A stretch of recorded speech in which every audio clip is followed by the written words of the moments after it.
So yeah, I sent the question on well, first can we start on First John chapter 1 Oh, you sent verse me that 8? one. So the same John who wrote 1 John 1:8 wrote 1 John 3:9. Yeah. So in a matter of 2 chapters, John contradicts himself. I mean I suppose not, but I just Suppose curious about not. the explanation. Yeah. So that means even though you suppose not, you're not certain because you think John would have contradicted himself in a matter of 2 chapters? No, I don't think he contradicted himself. I just want to know what the like I imagine there's some But explanation how to 1 John harmonize 3:9, if you read the context, what is it talking about?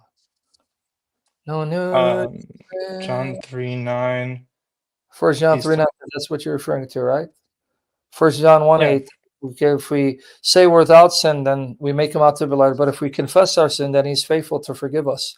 Okay, so there it says, acknowledge your sin. But then in 1 John 3:9 it talks about that those who belong to Christ are righteous as he's righteous, and he's sinless as he's sinless, and pure as he's pure. And he came to destroy the works of the devil so that we don't sin. So we're not sinning, but then we are sinning. Is there a contradiction? Is that what you're asking me? Yeah. So I'm asking because figure it out. If you're called to be sinless like Christ, mhm. but then you fail and you sin, then what happens? You repent. There you go, buddy. So yeah, I mean I follow that, but whoever has been born of God does not sin. Yes. Um, So the same John who then says, if you see any brother or sister commit a sin that does not lead to death. So your reading of John, you got John doing mushrooms because he's contradicting himself from one chapter to the next. Because he just talks about a brother who does sin, but not a sin that will cause him to die. Pray and God will give him life. So this is the danger of putting the Bible in the hands of someone like you who cannot understand context. So what do you think John means when he says, those who are born of God do not sin? I generally don't know. I mean, I read something from St. Augustine. He has a commentary on this verse. He What does says he say? he says the sin that John refers to in 3:9 is the sin of it's like refusing love, something like that. I don't know Referring. because you're not even quoting Augustine correctly, so I don't know what. So I No, haven't no, read. no, no. Like love, like meaning like okay, like love God, love your neighbors. That's like the that contains all the commandments. You, I guess you're right. I didn't Yeah, fully follow the commentary, but it was something about that. Something about love. I mean, I can share it with you. New Year's Day. It's right here, buddy. The one who's born of God does not practice sin. He's not practicing sin. Practicing sin, an Hmm. ongoing habitual practice of sin. What do you not get? So the Christian life, is it characterized by an ongoing habitual practice of sin? Um, no. So do you understand what John is saying? Yeah. So Hold you're on, buddy. saying here in 3:9. Man, take it easy. These Yeah. losers saying I lost the screen. Hold on, because they're a bunch of losers, dude. Man, you guys suck. I don't know why the screen is losing. All right, so no New Year's Day to celebrate. Okay, so all right, now we're back on. You guys okay? Oh, all right. So now right here. So Hmm. notice it says sin poi, right? Practices. Sin, not practices. Poi, practices. For those of you who want to know, go click it so you don't think I'm making it up. There are certain nuances in even the Greek usage of the terms. It is a verb, present indicative active, meaning present active. It's does not continually habitually practice sin. So you understand what John is talking about? He's not talking about that you won't stumble in sin. Your life will not be characterized by willful sin because your life will be characterized by making an effort to stop sinning. Makes sense. Do you understand? There's Do no problem. yeah. No, no, that makes sense. he cannot sin. So can you look at the Greek also for when it says he cannot sin? It's in the same verse. What is it on the screen? Yeah, right there. Oh, it says continue. It's even more explicit there. Do you see it? And so this just, I'm going to send you to Mike Winger, because notice it says you won't be continuing sinning. In other Mhm. words, continuing sinning means what? You won't be constantly practicing sin. Where's the tension? Because I got to get you out of here. You got to go. You know that. Because I just explained it, but you Okay, got okay. I'm fine. I'm fine to go with that. I have. I you really got, want to like. you got 10 I have another question if you don't mind. you got 10 seconds to explain it to me now, because I went and looked at it, Sure. You're because saying that. point that I just made. Stuck for a lot of these people, man. Poor church, poor state of the church. It's people like this. Okay, explain what I just said. Yeah. You said that here when in John 3:9, he's saying if you are in a state of continually practicing sin, that then you're not born of God. So those who are born of God are not in a state of the continual like pursuit of sin. So will he keep going on sinning, meaning habitual sinning? Because you said, look at the Greek. That's what it's saying. Just even the next line. Hmm. Continue sinning, meaning habitual sinning. Sinning. It doesn't say he won't sin. He won't continually be sinning. So you mean like continual degrading in sin? So what's Is the that answer now to 1 John 3:9?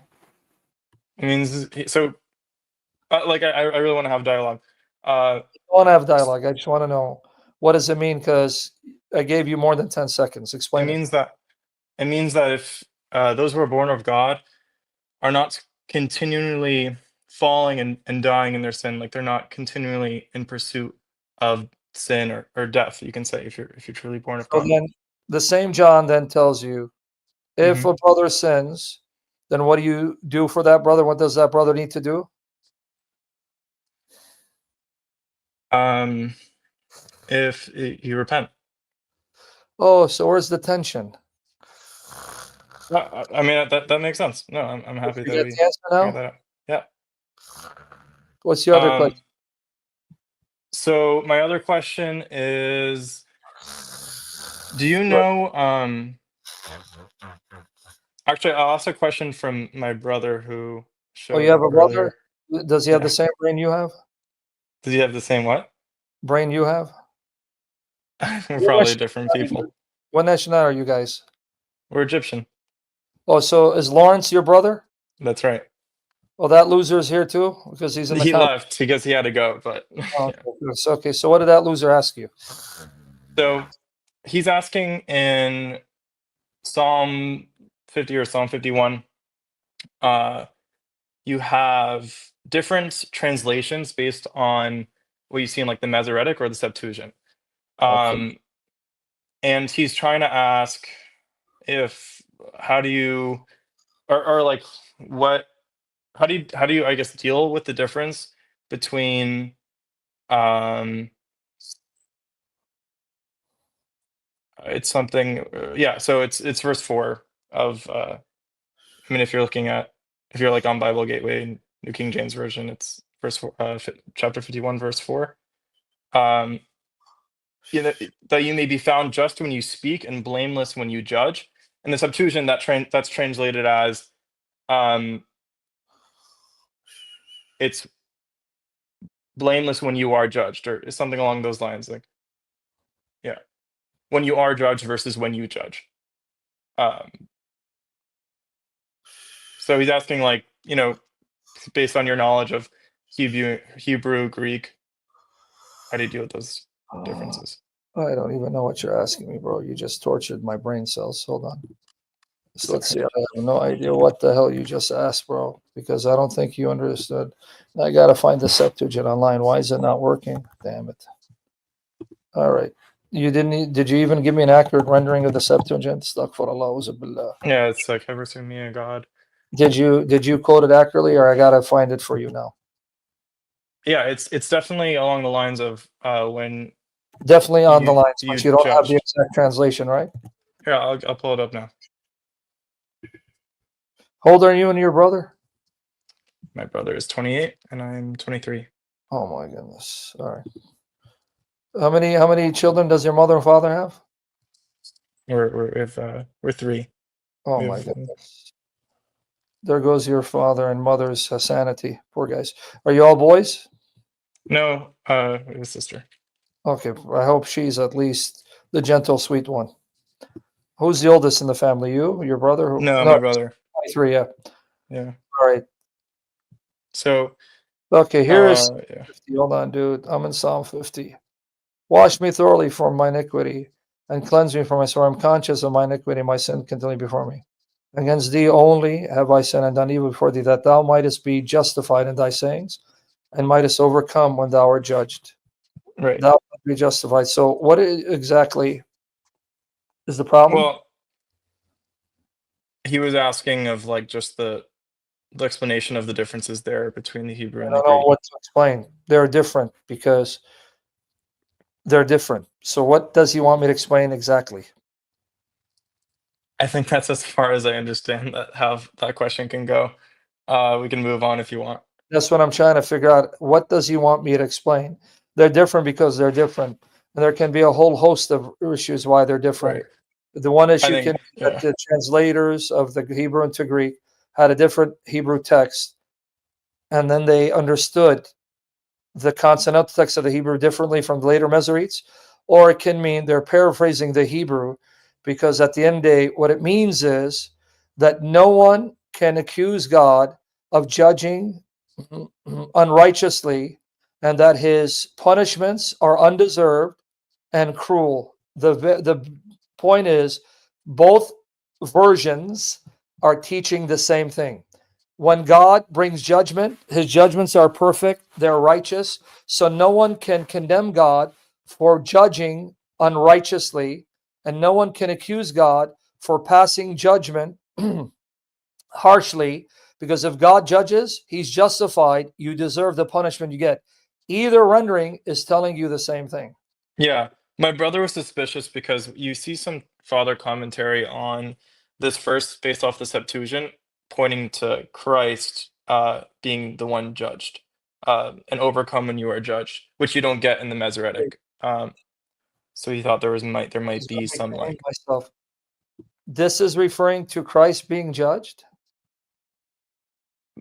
I I don't have it on hand, but there is definitely some commentary on that. What commentary when this is about David's committing adultery, murdering the husband to Yeah. cover his sin and shame, and he's now lamenting, crying out to God for mercy so he doesn't get punished? How in the world do you connect this with Jesus?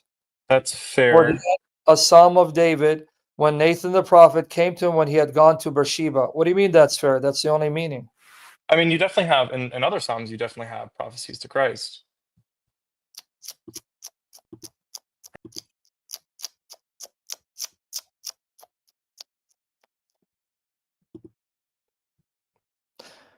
Was this guy a special kind of stupid, or you think he was born stupid, or he became stupid throughout time? What does other psalms have to do with this psalm? Other psalms are about Christ, so this psalm is about Christ.